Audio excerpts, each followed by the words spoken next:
agora a gente vai para os cuidados mediatos. Os imediatos eram aqueles feitos na sala de parto. Os mediatos é quando o recém-nascido ele já está no berçário ou no alojamento conjunto, ele já está junto com a mãe, tá? Então, é nesse momento que os cuidados, eles têm objetivos de ajudar o recém-nascido a se adaptar, porque ele já saiu do útero, né? Ele está na vida extrauterina. São cuidados para prevenir possíveis complicações que possam estar relacionadas a alguma anormalidade. E sempre que tiver a necessidade de um atendimento, é nesse momento que a gente dá prioridade ao recém-nascido.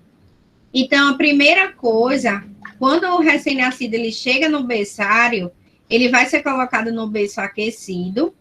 E aí, uma coisa que vocês sempre fazem muito é o processo de admissão no setor. Quando os indivíduos estão nos setores, a gente faz a evolução. Lembra a anotação de enfermagem? Que diz como é que o indivíduo está lá em cirúrgica, vocês fazem isso. Né? Diz o dia, se ele está em pré ou em pós-operatório, o que é que ele tem. Quando a gente recebe o RN, aí você vai admitir, ele está entrando no setor. Aí você vai fazer o relatório. RN admitido no setor de alojamento conjunto, aí coloca a hora que ele chegou, a condição que ele está, se ele está respirando bem, todas aquelas características que você avaliar do recém-nascido, vai para a sua admissão. Sempre colocar a hora, né, no seu registro, e quais são as condições gerais do RN, tá? Ou pode acontecer desse próprio RN, ele estava na sala de parto e ele já foi encaminhado diretamente para o alojamento conjunto porque ele não tinha nenhuma condição de gravidade. Aí, nesses casos, os cuidados, eles são realizados no próprio alojamento conjunto. Então, no momento da admissão e nas primeiras horas de vida, a gente faz a avaliação dos sinais vitais, que até Marina perguntou. Veja a questão da condição respiratória, qual é a cor da pele, se tem presença de secreção de via aérea superior, se tem sangue na região do coto umbilical. Existem algumas condutas desses cuidados mediatos, né, do alojamento conjunto. Primeiro é fazer com que a mãe não se separe do recém-nascido. Então, na assistência imediata, eu tento evitar essa separação após o nascimento, né? Mesmo que o RN, ele seja levado para alguns procedimentos de rotina, como pesar, medir, dar banho. Sempre a gente faz os procedimentos e retorna o RN para próximo da mãe. Realizo a limpeza do coto umbilical com álcool a 70%. Pega um algodão, uma gaze, coloca álcool a 70%. Não tem medo de segurar o coto umbilical. Não tem aquele pegadorzinho aqui, ó, que tá mostrando nessa foto. Segure clamp, nesse... né? O clamp, é. Você segura no clamp, pegou... Geralmente a gente gosta muito de utilizar mais até a gaze, porque às vezes o algodão, ele se adere muito, tá? Mas fica a critério da disponibilidade do local. Chegou na região do coto umbilical, segurou o clamp, ó, passou o álcool em cima, passou o álcool embaixo, porque é o álcool que vai fazer com que haja o processo de mumificação, que é que essas células elas vão ficar necrosadas e o coto vai cair. E tem que limpar, porque isso pode ser uma porta de entrada para infecção. Já tem casos de recém-nascidos que passam por infecções diretamente no coto umbilical. Aí ele vai sentir dor na região abdominal, ele vai ter febre, vai ter presença de secreção, vai sangrar no coto umbilical. Então, é um dos cuidados mais importantes que a gente tem do alojamento conjunto. E é no alojamento conjunto que alguns hospitais faziam isso. Eu não sei como é que é na Paraíba, mas aqui no Rio Grande do Norte, a gente não fazia mais no hospital a BCG e a hepatite B. A gente encaminha para o posto de saúde ou unidade do bairro, para ele realizar a imunização o mais rápido possível. Recebe a caderneta, né, e já começa o processo de acompanhamento. E estímulo do aleitamento materno continua. Então, a gente estimula desde a sala de parto até ficar no alojamento conjunto com a mãe. E aí, a pergunta de Marina. No recém-nascido, quais são as características? Eu vou trazer do recém-nascido e vou falar do adulto para vocês verem como são diferentes. No adulto, a respiração, ela pode ser torácica e abdominal. Nas mulheres, é mais tórax. Isso no adulto. Quando eu digo assim, vamos verificar os sinais vitais lá na clínica cirúrgica. Você fica olhando a pessoa respirar e você olha para onde? Para o tórax. No RN, a respiração é abdominal. Então, você não vai ver o tórax se movimentando. Você vai olhar para onde? Para a barriga dele, tá? Ele tem pouquíssimo movimento no tórax. Já é a primeira diferença. No adulto, qual é a frequência respiratória normal? Quem lembra? 16 a 20, não? Alguma coisa assim? A 22? A literatura, tem literatura que traz, já atualizando para vocês, 16 a 20, mas hoje os livros já trazem frequência normal de 12 a 20, tá? No adulto. Olhe como o RN respira rápido. O normal dele é quanto? 40 a 60. 60. Então, tudo é mais acelerado, tá? No recém-nascido. Por quê? Porque ele está se adaptando a essa condição, a esse novo ambiente. Aí ele vai crescendo, aí os sinais vão estabilizando até ele chegar na estabilização total na fase adulta. A frequência de pulso pode variar de 120 a 160 batimentos por minuto. No adulto é quanto?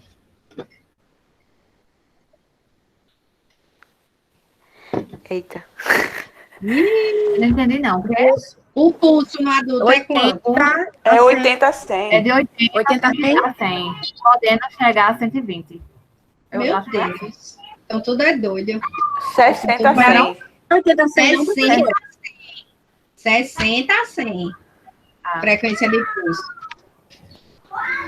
A frequência cardíaca, né, que eu posso verificar, e até a escuta me permite isso, né, de 100 a 170. Isso é no primeiro dia de vida. Então, no primeiro dia, os batimentos podem chegar até 170. Quando estabiliza, a média é que eles fiquem entre 120 e 140, mas o valor de normalidade é de 120 a 160. Ai, meu Deus, chega.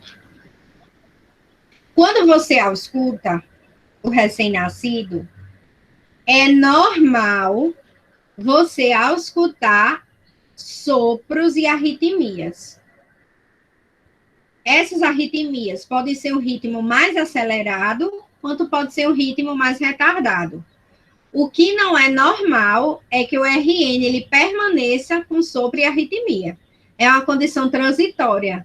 Então, durante os 5 primeiros dias, quando toda vez que a pediatra ela vai passar todo dia para avaliar o recém-nascido, ela pode estar escutando algum sopro e alguma arritmia. Mas se for normal, vai sumir. Se não sumir, aí pode ser alguma doença cardíaca que precisa ser investigada, tá?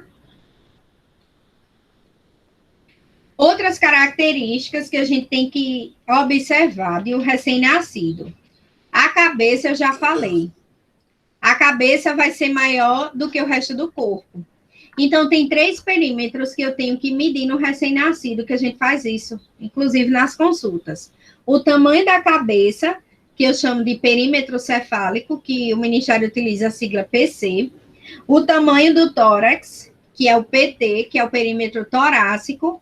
E na região abdominal, o perímetro abdominal, tá? São os 3 que a gente faz a medição e que lá na caderneta a gente coloca aí nos registros de vocês também fazem, tá?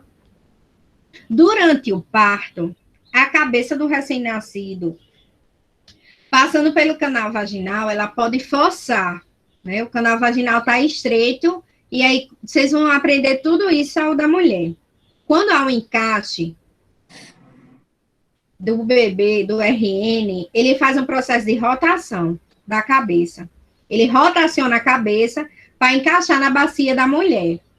E para nascer, ele fica, tipo, batendo no osso, na estrutura de osso e músculo, porque ele quer sair. Chega um momento, ele não vai ficar lá. Quando ele começa esse momento de empurrar, o que é que o canal vaginal tem que fazer? Abrir para ele passar, né? A fase decídua, que a gente chama, para o recém-nascido nascer.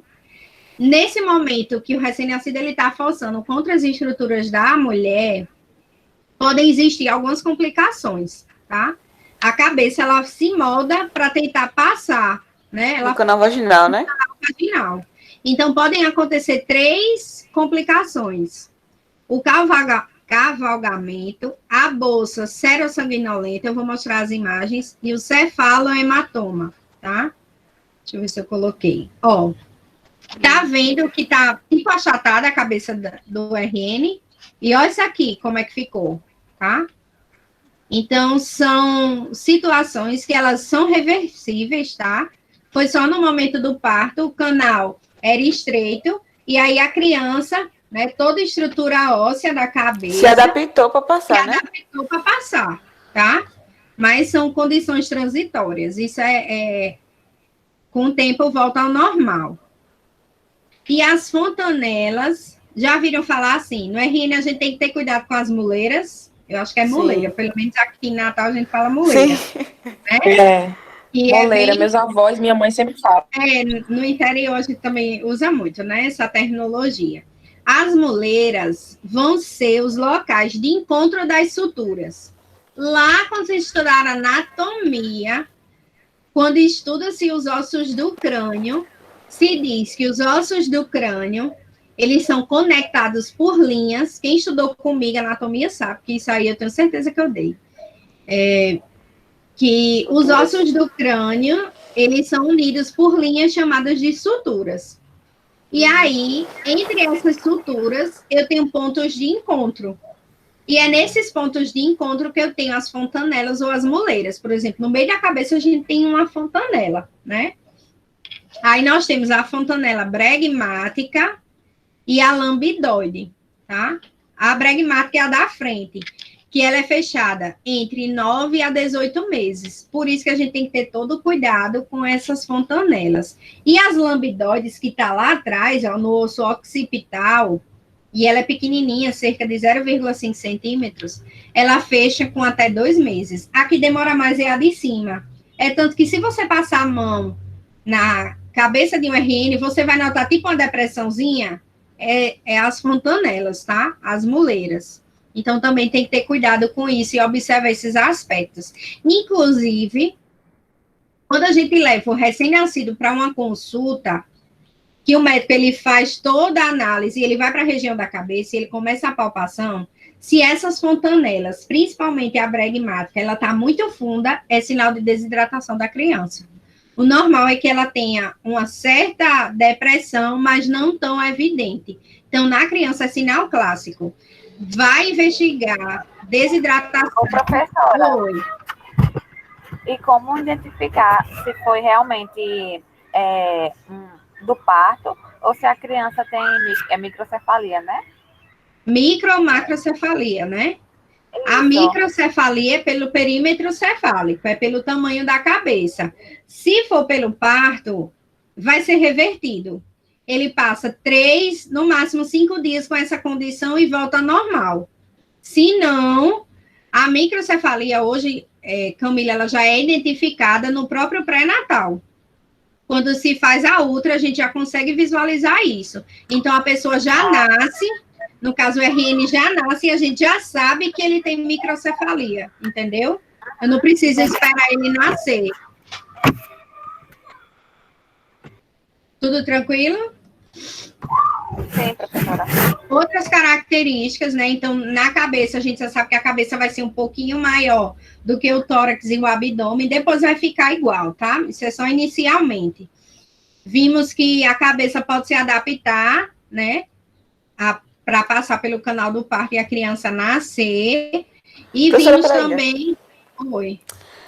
Aí a senhora falou que, tipo, se tiver meio que apertar assim, tiver funda assim, desidratação, se tiver muito né? funda, pode ser um sinal de desidratação.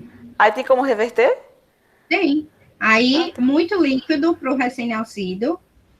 O aleitamento materno, por exemplo, uma das principais causas, nos seminários vocês vão abordar isso, mas uma das principais causas de desnutrição e desidratação, que a gente estuda eles juntos, tá, no RN, É porque a mãe não dá de amamentar.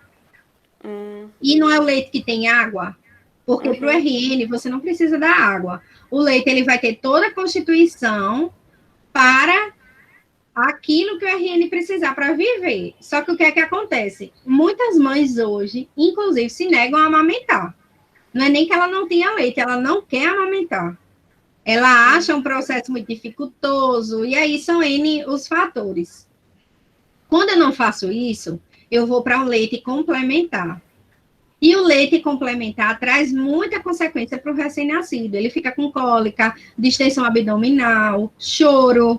Ele vai ser uma criança que nunca está satisfeita em termos de nutrição. Então, acaba sendo que a gente está tirando um nutriente especial da criança, né, que vem tudo isso no leite materno, e eu estou oferecendo uma fórmula artificial. E quando você oferece a fórmula artificial, você não pode dar água ao recém-nascido ainda, não.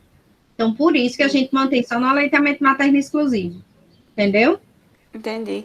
Aí, no caso, depois, tipo, esse afundamento desaparece, no caso, se for... Desaparece. Se for transitório, tende a desaparecer, que é o mais normal. Agora, se tiver algum problema neurológico, a gente pode ter esse abalamento, né? Aí tem que investigar mesmo e tem que encaminhar o RN para o neuro. Tá certo. Outras características é que o RN, vocês vão perceber que eles vão estar sempre bem encurvadinhos, né?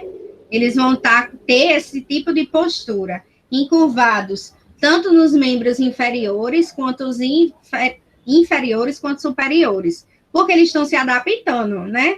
No útero, eles procuravam a melhor posição. Agora que eles estão fora do útero, aí eles ficam nesse posicionamento até eles conseguirem ficar realmente com os membros estendidos. A face, quando o recém-nascido nasce, ainda é demasiada, porque tem acúmulo de líquido, ele estava no ambiente de líquido amniótico, pode apresentar algumas manchas, a gente vê que o RN é muito vermelhinho, e com o tempo, isso vai se estabilizando. Uma das coisas mais importantes que vocês vão com certeza visualizar no estágio de vocês é que o RN, ele contém uma secreção que a gente não retira, que é chamada de vernix caseosa, ou vernix caseoso, tanto faz, que é essa da figura aqui, tá? Parece um sebo, porque ela é pegajosa. Ela tem células adiposas de gordura que protege a pele do recém-nascido. Então, isso a gente não tira. Não é que protege também da temperatura, né? Ajuda a manter a temperatura? Ajuda a manter a temperatura, protege a pele contra infecção, tá? Até o RN ele se estabilizar. Então, na hora do banho, eu não tiro o vernix. Eu tiro o resto de parte da cabeça do RN. Aí, quando você coloca, que a gente bota o RN aqui, é porque era para me ter trazido uma boneca para cá, porque no quarto eu não tenho nenhuma boneca. Mas, na hora do banho, vocês vão ver que a gente vai apoiar o RN aqui no braço, e aí você vai estar limpando a cabeça dele, né? Eu vou deixar um vídeo para vocês. Tirando o resto de parto, mas o vernix você só molha.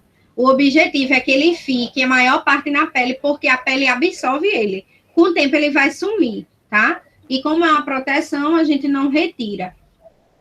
Outra característica da pele é o que a gente chama de lanugem ou lanugo.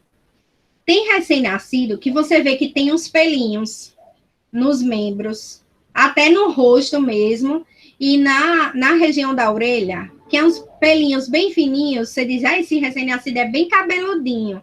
Não é cabeludinho, não, é lanugem, tá? É o tipo de pelo bem fininho. Alguns têm mais do que os outros, não são todos. E outros recém-nascidos têm essa condição de milho, que são tipo uns pontinhos assim branquinhos. Eu tenho milhos aqui na área dos olhos, sempre tive, desde pequena. Mas no recém-nascido, eles podem aparecer e sumir. E tem algumas crianças que sai da fase recém-nascido, chega na fase criança com milho, aí precisa retirar. Não é sinal de gravidade, não, é mais questão estética mesmo. Eu lembro que eu já fiz queimagem, já fiz raspagem de milho, mas eles sempre voltam, depende de vários fatores. Mas no recém-nascido, muitas vezes eles se acumulam muito aqui na região do nariz e nessa região da área dos olhos. Aí, com o tempo, a pele do RN, ela começa a fazer um processo de descamação, né? Que a gente chama de descamação fisiológica. Temos que observar a presença da cianose, porque como ele perde temperatura muito fácil, a região dos pés e das mãos, ó, tem uma coloração diferente do resto do corpo, né? Então, pode ser comum. Temos ainda a mancha mongólica, que é um sinal, tá? Que pode aparecer ó, na região da bunda, esse sinal aqui, né? Roxinho. Mas isso são condições que podem aparecer, não é que todo recém-nascido tenha, não, tá? Outros cuidados imediatos ao RN, a verificação dos sinais vitais, como eu já tinha falado, o HGT, ó, na região do pé, lembrar, né, que é diferente do adulto, verificar as medidas antropométricas, o peso, a estatura do RN, perímetro cefálico, que é PC, perímetro abdominal, PA, e perímetro torácico, que é PT. Administrar as medicações conforme o horário e incentivar sempre a vacinação. No alojamento conjunto é assim, RN chegou, foi para o berço aquecido e a mãe está lá na cama. Quando for dar o primeiro banho, quem vai é a gente, tá? Os outros banhos é que geralmente fica com a mãe, mas o primeiro banho é dado pela gente, por quê? Porque quando a gente pega o RN, levou lá para a sala de banho, tirou a fralda, vai direto para a balança. Faço o peso e coloco ele lá no colchonetezinho para eu verificar a estatura. A estatura é feita com cavalete de madeira. Em todas as consultas de enfermagem ou consultas médicas é feita essa verificação, tá? A gente faz com o cavaletezinho a estatura e faz a verificação dos perímetros com a fita. Então, na altura aqui, né, da sobrancelha, a gente faz o perímetro cefálico, o perímetro torácico, lembrar que é na altura dos mamilos, e o abdominal é a altura do umbigo, tá? Passou a fita, girou, anotou, tem tantos centímetros, certo? Então, no primeiro banho, sempre a gente faz todas essas medidas, porque isso vai para o prontuário e vai para a caderneta do recém-nascido, para depois a gente chegar com o banho. No momento imediato, também é muito importante que a gente siga alguns exames, né? Exames que a gente chama de triagem neonatal. Tem alguns testes, né, que a gente escuta muito. O teste do pezinho, o teste do olhinho, da orelhinha e da linguinha. Ele serve para que a gente identifique problemas de forma precoce. Por exemplo, o teste do pezinho a gente consegue identificar 6 agravos.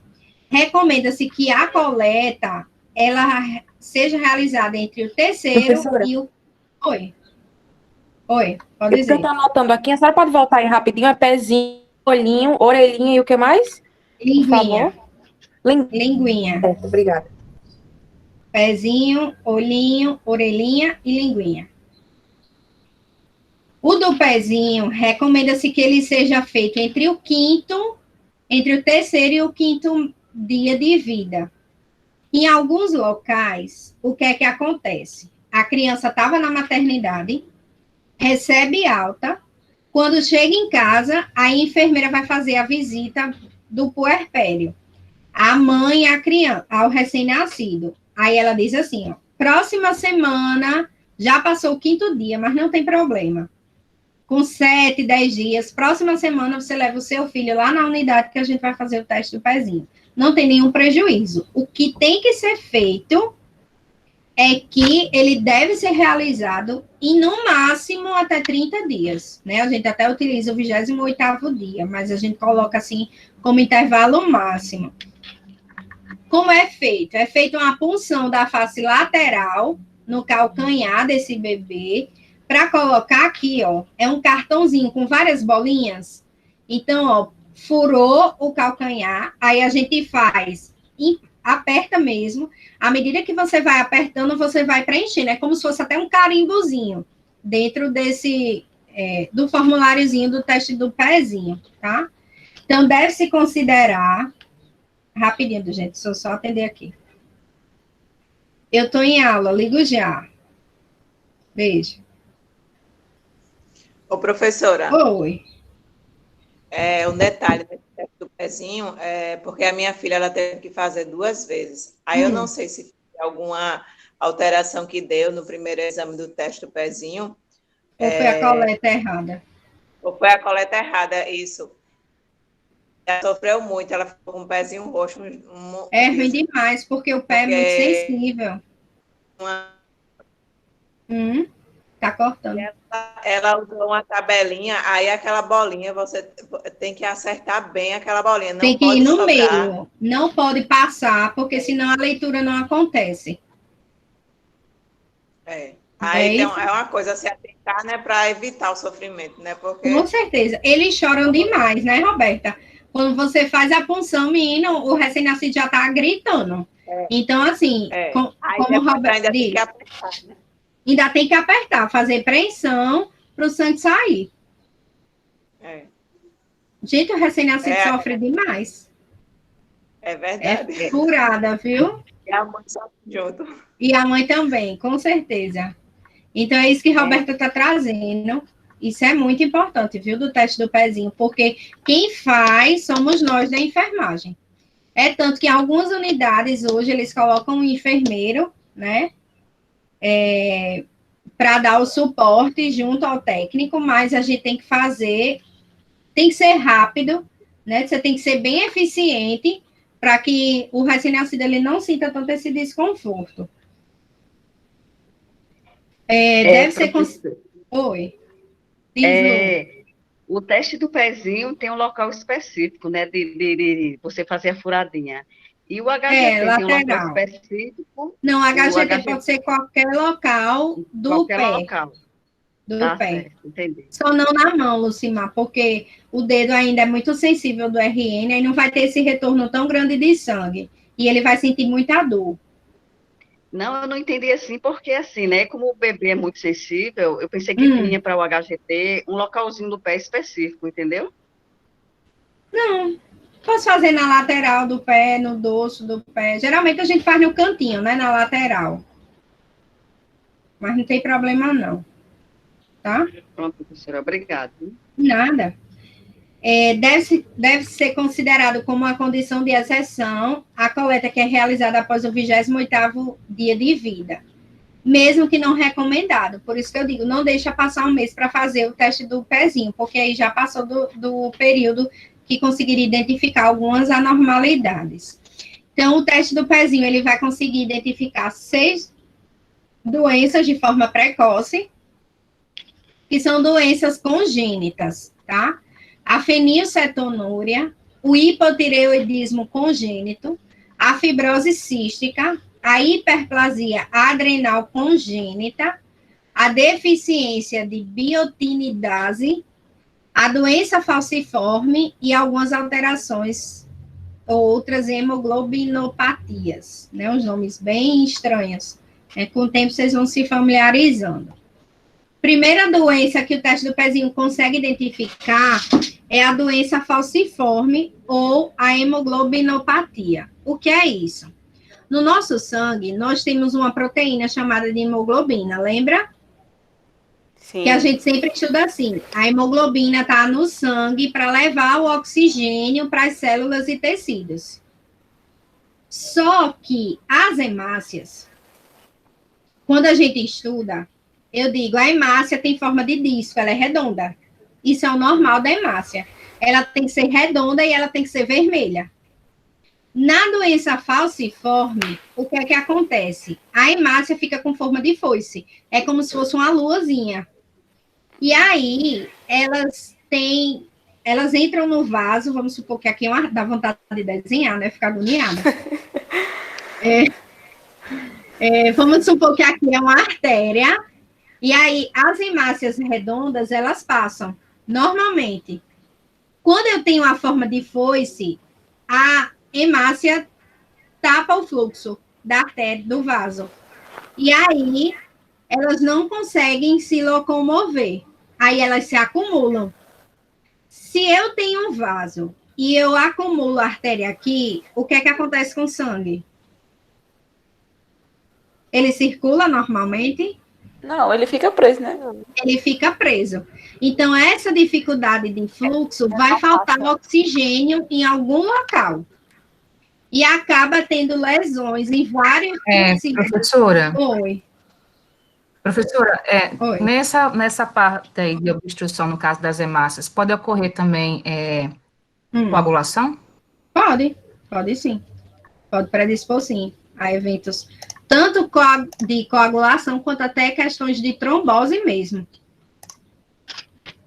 Então, as hemácias, elas vão se acumular, né? Não vai permitir a passagem do fluxo sanguíneo, e aí a gente tem um comprometimento geral desse recém-nascido.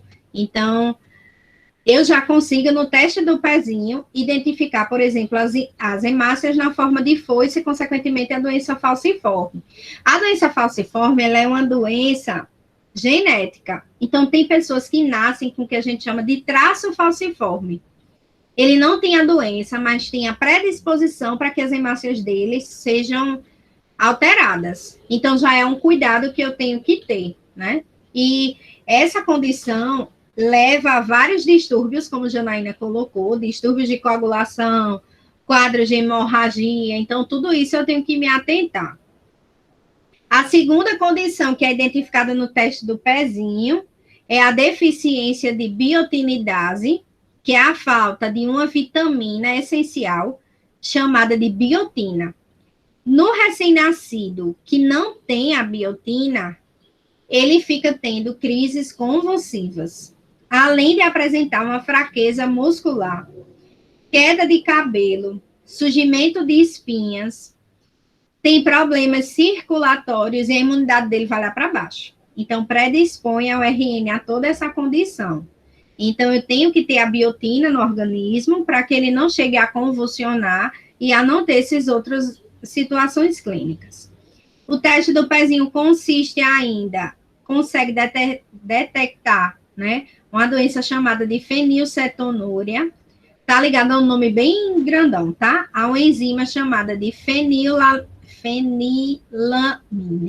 fenilalanina hidroxilase, tá? Que ela é responsável, peraí que tem alguém entrando, que ela é responsável por sintetizar um aminoácido que é essencial, tá?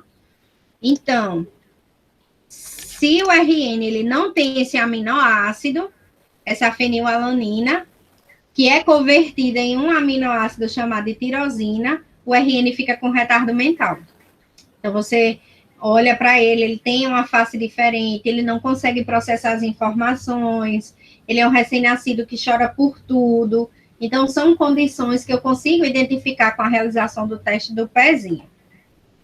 Temos ainda a fibrose cística. A fibrose cística, ela não é uma doença só do recém-nascido. A gente tem, por exemplo, adultos que desenvolvem fibrose cística tardiamente, tá? Mas se eu identificar no recém-nascido, é melhor porque ele não vai passar por essas situações, né? Então, ela é uma doença genética que ela atua diretamente nas glândulas que vão produzir muco. Glândulas que produzem muco, suor ou ainda enzimas diretamente no pâncreas. E aí o tratamento vai envolver vários médicos. O pneumologista se envolver o muco do pulmão, né? A nutricionista, porque o RN pode perder peso, pode não conseguir se movimentar, e aí precisa da atuação da fisioterapia. E quando mexe com hormônio, com essas secreções, o RN pode precisar do suporte do endocrinologista. O mais grave é quando a fibrose cística, elas conseguem obstruir as válvulas, como, por exemplo, a válvula ilio-meconial, né? Ou até a nível de intestino mesmo. Então, acaba sendo uma doença genética, só que acaba prejudicando o corpo do RN como um todo. Temos a hiperplasia adrenal congênita, que é um grupo de doença que vai estar relacionado à produção de hormônios em glândulas que a gente chama de glândulas adrenais, E aí, a grande questão é que isso influencia no crescimento do recém-nascido e, consequentemente, da criança. E ainda tem o fato dessa hiperplasia adrenal influenciar para a questão do estabelecimento da genitália, né? Então, meninas com a doença, elas podem ter a genitália ambígua. E essa doença, ela não tem cura. Ela tem tratamento contínuo para fazer com que o RN ele consiga se desenvolver sem nenhuma complicação. E a última doença é o hipotireoidismo, né? Que é uma alteração da tireoide. E aí a tireoide, ela não consegue produzir alguns hormônios, né? Os hormônios que são essenciais para a tireoide, que é o T3, T4 e TSH. São os 3 hormônios essenciais. E aí, se a criança tem hipotireoidismo congênito, ela pode evoluir para um retardo mental. Então, o que é que vocês têm que saber? Falou de triagem neonatal, nós temos os testes, e que o teste do pezinho, ele é essencial para detectar esses 6 agravos, para que a criança ela não tenha consequências mais graves. Temos o teste do olhinho. Professora. Oi. Como seria essa genitália ambígua? Dupla, ambígua. É a formação. Ela tem não tem só de menina, né? Ela pode desenvolver características de sexo masculino na região genitália. Entendeu? Entendi. Isso, no caso, seria hermafrodita, professora? A gente não usa hermafrodita o nome, né? Mas é o aparecimento dos órgãos. Ou de características masculinas, no caso, no corpo da menina, né? Certo. Ô, professora, mas, exemplo assim, aqui a gente tá falando da genitália, né? Poderia ser outras características, exemplo, muito hormônio, porque a gente conhece mulheres bem peludas, tem mulheres que possuem bigode. Poderia ser esse tipo de característica ou não? Pode, porque as glândulas adrenais, elas são glândulas que são responsáveis por produzir hormônios sexuais, tanto para o público feminino quanto para o público masculino. Então, quando a gente tem muitos hormônios, né, produzidos tanto para o homem quanto da mulher, a gente tem um aparecimento dessas características que podem estar exacerbadas, né? Hiperplasia quer dizer uma grande produção das glândulas adrenais. Nosso corpo, ele tem que produzir hormônios, só que esses hormônios, eles precisam ser controlados, entendeu? Deu para entender, professora. Nem produzindo de mais, nem produzindo de menos, porque a falta dos hormônios também traz consequências para o nosso corpo. É tanto que no adulto, por exemplo, quando a gente tem essas deficiências hormonais, os adultos, eles fazem reposição hormonal. Na mulher é muito comum. Quando ela chega como é o nome disso? Na menopausa, então ela precisa que esses hormônios eles estejam presentes, não só pelas questões de características sexuais, mas lembrar que esses hormônios, eles são fundamentais à vida da pessoa. Tranquilo? Sim. Temos o teste do olhinho, que também pode ser comumente chamado de exame do reflexo vermelho. Aí, no teste do olhinho, eu vou conseguir identificar várias enfermidades visuais, por exemplo, glaucoma, infecção, algum trauma de parto, catarata, cegueira, retinoblastoma, são doenças dos olhos que eu consigo identificar através desse teste. Todos os RNs devem ser submetidos ao teste, né? Antes dele receber a alta da maternidade, e pelo menos que ele seja realizado 2 a 3 vezes no ano, nos 3 primeiros anos de vida. Então, assim, é atribuição da maternidade fazer o teste do olhinho. Quando o RN ele volta para casa, o serviço de saúde ele também tem que ofertar. Isso é o que é recomendado pelo Ministério da Saúde.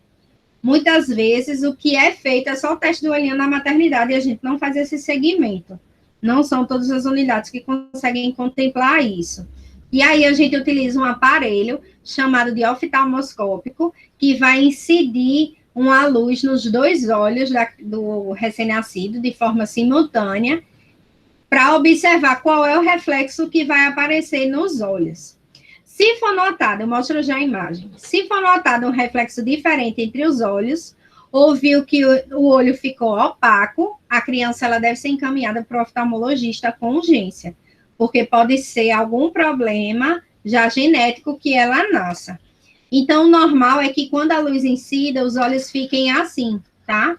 O reflexo tem que estar presente de forma bilateral, ou seja, nos dois olhos.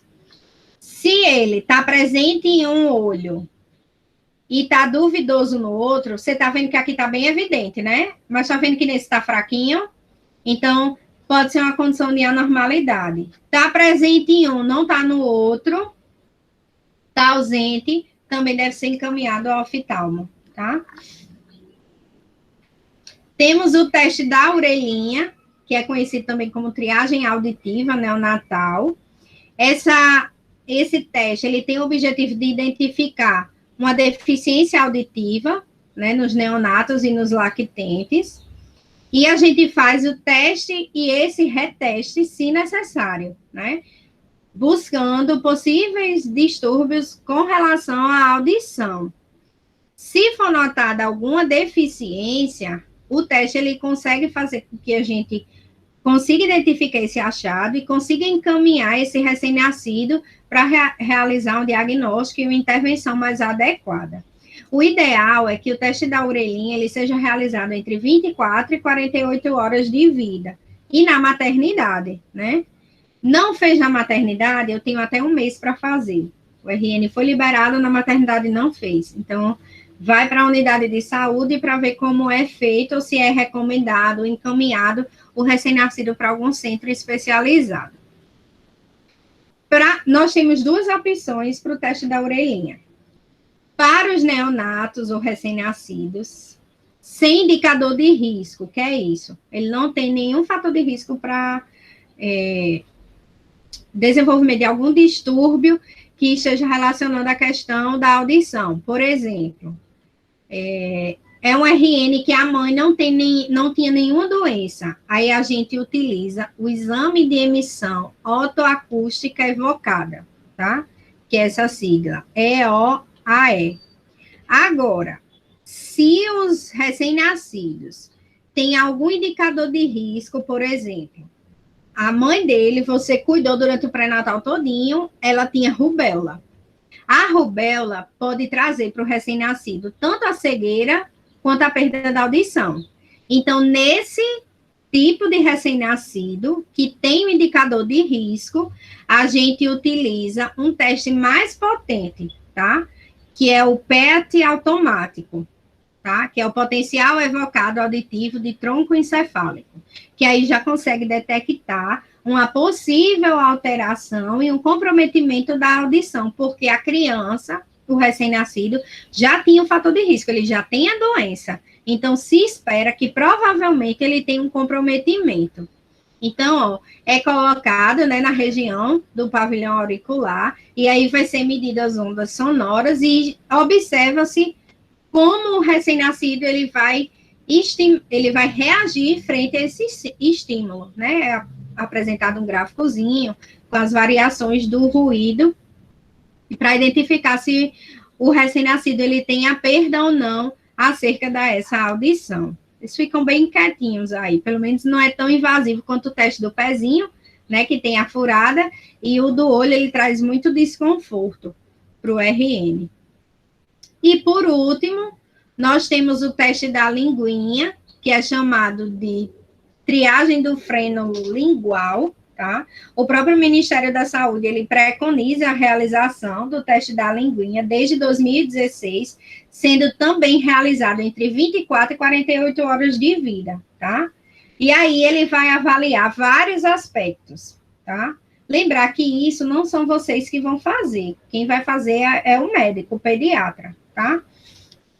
Então, ele avalia a aparência da ponta da língua, a fixação do frênulo, que é esse... Você levanta a língua, abaixo da sua língua você tem o frênulo que prende a língua, né? É esse frênulo que a gente está falando, tá? Se o RN consegue elevar a língua durante o choro, né, com a boca aberta, ou se ele tem alguma protusão da língua sobre a região da gengiva. Então, tudo isso é avaliado. Aí tem os scores Aqui vocês não precisam se detalhar esses scores, não, tá? Só para saber que qualquer alteração no frênulo da língua pode trazer comprometimento para a criança se alimentar, para o recém-nascido se alimentar, para o recém-nascido falar e até interferir na questão do choro. E temos o teste do coraçãozinho, que também é feito na própria maternidade. Esse teste do coraçãozinho utiliza a oximetria de pulso, né? Então, é colocado aqui, ó, tá mostrando para vocês no pezinho do RN. Pode ser colocado no membro superior ou no membro inferior. Também é feito entre 24 horas e 48 horas de vida, antes de ele receber alta. E o normal é que você verifique a saturação de oxigênio e que não haja uma diferença significativa. Por exemplo, você colocou o oxímetro de pulso, foi verificado uma saturação de 90. É preocupante, né? O normal é que essa saturação, elas não consigam progredir em uma diferença de 3% entre as medidas. Se você fez a saturação, o teste do coraçãozinho, a saturação deu 95, deu 94, deu 93, tudo ok. Foi abaixo de 90, é algo preocupante. Nesse caso, a gente encaminha para que ele realize um ecocardiograma, que é uma avaliação mais específica do funcionamento do coração. A saturação deu normal, a diferença foi significativa entre 3%, ele continua com os cuidados, continua lá no alojamento conjunto até receber a alta, tá? E isso é feito na rotina de cuidados, é um cuidado imediato. Temos ainda como cuidados imediatos o incentivo ao aleitamento materno, nós temos vários benefícios de aleitamento materno e sempre conversar com a mãe acerca disso, né? Ele evita as mortes infantis, evita episódios de diarreia, quadros de infecção respiratória, diminui o risco de alergia, risco de hipertensão, colesterol alto e diabetes, melhora a nutrição do recém-nascido, tem efeito positivo na inteligência, melhora o desenvolvimento da cavidade bucal, tem menos custo, porque a mulher não precisa gastar comprando leite, o leite materno já é próprio, né? Tem todos os nutrientes específicos e necessários para que ele consiga viver. E promove o vínculo entre mãe e filho. Nós damos algumas dicas para amamentação, né? Então, primeira coisa, o corpo do bebê ele deve estar todo virado para a mãe, né? Até para manter contato. O bebê faz um movimento de ordenha e toda a musculatura da face vai se movimentar, então não é só a boca, você percebe que a face da criança se movimenta no ato da amamentação. O lábio inferior tem que ser virado para fora e o queixo vai tocar a mama da mãe, né, para realmente apoiar. E esperar o bebê abrir a boca, né, como ele fosse bocejar, e aí coloca na região da auréola, né, para ele abocanhar realmente a mama e pegar toda a extensão do tecido. As bochechas devem ficar arredondadas, nunca encovadas, porque se você olhar para o bebê e a bochecha entrar, é porque ele não está sugando leite, ele está sugando ar. Aí dá cólica. Então, ele tem que fazer uma pega e toda vez que ele fizer um movimento, você percebe que a bochecha enche, né? Para ficar mais claramente falado. O bebê deve abocanhar a maior parte da auréola, então ele deve pegar essa parte toda, não é só o bico, não. Se ele abocanhar só o bico, ele também não coloca leite, ele só coloca ar, tá? Temos ainda que com o recém-nascido a gente se preocupa com os cuidados de pele, a presença de algumas manchas, a coloração da pele, algumas lesões, a gente tem que sempre observar. Aqui a gente já tem a presença de bilirrubina, que vocês vão estudar mais na frente com a gente, que é um distúrbio de icterícia, que pode aparecer no recém-nascido, e aí ele precisa ir para a fototerapia, que é aquela luz azul, mas a gente vai detalhar mais nas aulas à frente. Temos o cuidado com banho, né, que são os cuidados de higiene corporal. Então, lembrar que no momento do banho, eu preciso retirar o excesso de sangue e outras sujidades. Principalmente na região da cabeça. E eu disse, na hora do banho, o que é que eu não tiro do RN? Aquele vernix, né? Que é a coloração meio vernix. gordurosa, assim. Isso, porque ela vai ser absorvida pela pele. No banho do RN, o banho não é banho de aspersão, não é banho de chuveiro. O banho do RN é um banho de imersão. Ou na banheira, ou em bacia. Ou em alguns locais, até no balde, a gente tem os primeiros banhos sendo colocados, né? Então, ele vai ser realizado somente quando o RN estiver estável. Então, o RN saiu da sala de parto, foi para o alojamento conjunto, estabilizou, depois de algumas horas é que você vai fazer o banho. Você não faz o banho logo não, porque senão ele perde muita temperatura. Como o banho, ele também vai ser uma das atividades da mãe, o primeiro banho geralmente a gente faz, né, e faz todas aquelas verificações que eu falei, peso, altura, perímetro cefálico, abdominal, torácico.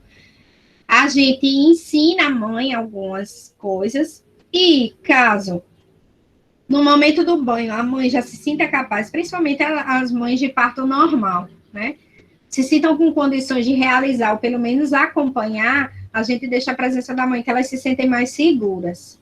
E aí a gente tem várias formas de realizar a higienização corporal, né, na banheira, e até algumas maternidades utilizam. Esse momento para o recém-nascido, ele se sente, ele chora um pouquinho, mas quando estabiliza, ele fica bem, porque se parece muito com o ambiente intrauterino. E aí eles se sentem muito confortáveis na higienização corporal. O que é que vocês professora, vão... Oi. Tipo assim, tem alguma, não é regra a palavra, Técnica. mas que o bebê tem a quantidade assim certa de tomar banho ou não? De minutos? O recém-nascido, no caso. Não, assim, por dia, o recém-nascido tem uma quantidade certa de tomar banho ou não? Não, a gente disse que não deve expor muito eles. Então, assim, o adulto normal, se brincar, a gente toma o quê? 3, 4 banhos por dia, né?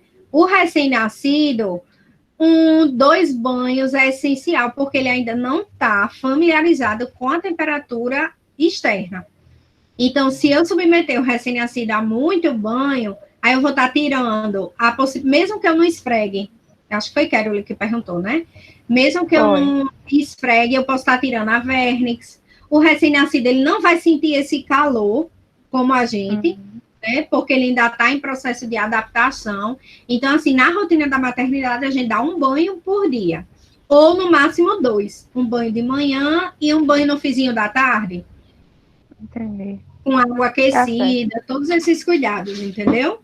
Entendi. E com relação ao tempo, apesar de não ter perguntado, é um banho super rápido.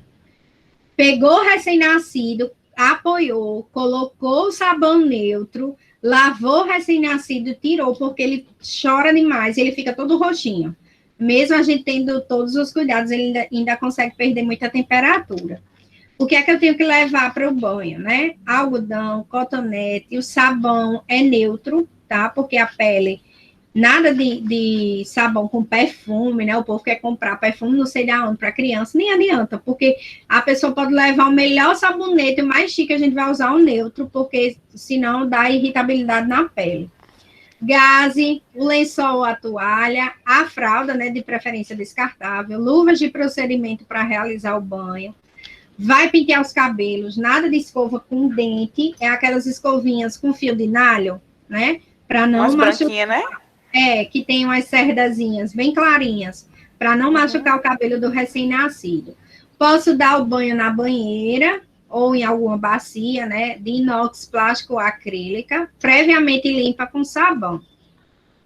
A água deve estar numa temperatura adequada, nem tão fria e nem tão quente, porque tanto o frio traz desconforto, quanto o quente também pode queimar, né, a criança, o recém-nascido.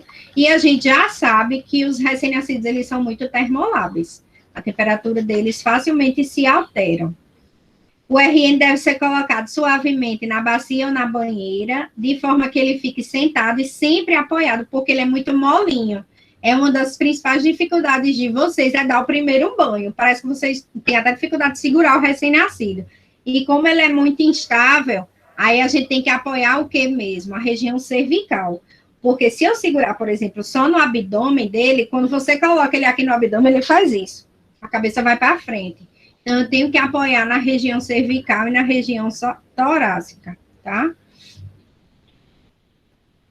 Lembrar. Oi. Esse processo de esquentar a água do recém-nascido é como? A torneira já você só muda.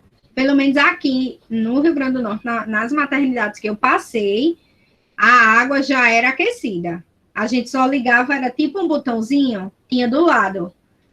Tinha água fria, você ligava, colocava a água para ficar no modo quente. Não era quente, era uma temperatura normal. A sala de banho já era específica. Eu não sei como é aí na Paraíba. Porque não tem como a gente esquentar água no fogo e colocar, né? Em casa, o que é que as pessoas fazem? Que eu vejo. Tem um negócio que diz que eu vou amornar a água. Que retira a água, né, fria, bota na bacia, esquenta um pouquinho de água no fogo. E coloca. Professora, lá no HU eles usam um negócio assim, tipo um ferro, sabe, que liga na terra. Aí a gente coloca água na bacia. Né? Eu também não sei o nome, mas eles usam instrumento. É como se desse tipo um choque térmico na água, né? Isso é. Aí não sei se lá de recém-nascido é assim, né? Mas pelo menos na clínica médica, na clínica cirúrgica é assim, né, professora? Eles usam isso. É só para diminuir, Lucimar, a questão da temperatura. Nas maternidades hoje, as torneiras, né? As pias, na verdade, da sala de banho, já vem com essa opção, que aí a gente só ajusta, só liga o botãozinho e faz esse processo, porque na maternidade a gente não tem como estar esquentando água, vendo essa questão. Certo? Para evitar infecção urinária e vaginal dos recém-nascidos, principalmente do sexo feminino, né? Realizar a limpeza da genitália, sempre descendo, né? Da região do clítoris para a região do ânus, nunca voltando, né? Abre mesmo a região da vagina, né? Expondo os grandes lábios, limpa com a gazezinha, tá?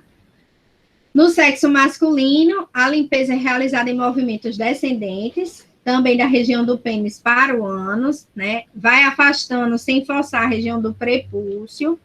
Ter cuidado com a assadura, porque impacta muito a questão, traz muito desconforto, né, para a pele do recém-nascido. Tirou o RN da água, pega ele e coloca, envolve ele na toalha, seca ele, porque ele vai sentir essa questão do frio, sem friccionar muito, né? Seca todas as dobrinhas do RN, para não acumular água, porque a umidade também pode favorecer a questão dos fungos. Entre os dedos, tanto da mão quanto dos pés, né? Seca o couro cabeludo. E aí, depois que secou ele, já lavou, aí vai limpar o coto umbilical novamente, né? Lembrar de colocar a fralda, vestir a roupa do RN, pintar os cabelos direitinho dele, e aí entrega a mãe, né? Já entrega a ela o pacote todo completo, todo cheiroso, alguns com a tiara maior do que a gente, as meninas principalmente, tem uma roupa bem difícil que meus alunos, professor, não sei vestir essa roupa não, né? Tem toda uma preparação para levar eles para a maternidade. O coto umbilical, como a gente viu, todo dia tem que limpar o coto umbilical. Deu banho, limpou o coto umbilical. Por exemplo, às vezes, o que é que acontece? Quando ele está de fralda, algum resto de urina pode vir para a região do coto umbilical. Então, limpa também, tá? Ou sujou de fezes, tem que limpar, porque senão dá infecção. E o objetivo de realizar a higiene do coto umbilical é para que esse processo de cicatrização aconteça. Teve a cicatrização, teve a mumificação, evitou a contaminação local. Então, é importante atentar a qualquer anormalidade, né? Ver se tem sangramento, se tem pus, se está vermelho, se está edemaciado, se fede. Quando está infectado, a gente sente o odor, tá? Diretamente na região umbilical. E para limpar, só precisamos de álcool, gás e algodão ou cotonete, né? Para realizar a limpeza do local. O curativo consiste na limpeza da base do coto, então por isso que eu disse, segura o clamp, né? Levanta o clamp e limpa embaixo, não é só limpar em cima não, tá? Sempre fazendo movimentos suaves, movimentos circulares, e aí a gente consegue realizar a limpeza. Estimular os laços efetivos, orientar a mãe, né, com relação aos cuidados com o recém-nascido, porque quando ele chega na fase de cuidado imediato, ele está no berçário, no alojamento conjunto, mas ele já vai para casa. Essas foram as referências. E thank you. E aí... que fofinho. Já tô me vendo lá, professora. Ai, meu Deus. Já tô vendo vocês com Já tô me vendo cuidando dos bebezinhos. Acho que eu vou me identificar. Tudo assim, colocando o laço. Professora, eu não sei segurar. Já eu, professora, eu morro de medo. É verdade. Sei lá, é muito delicado. Não é? Dá medo de segurar, porque ele é muito pequeno, sensível, delicado. Não posso fazer nada com ele.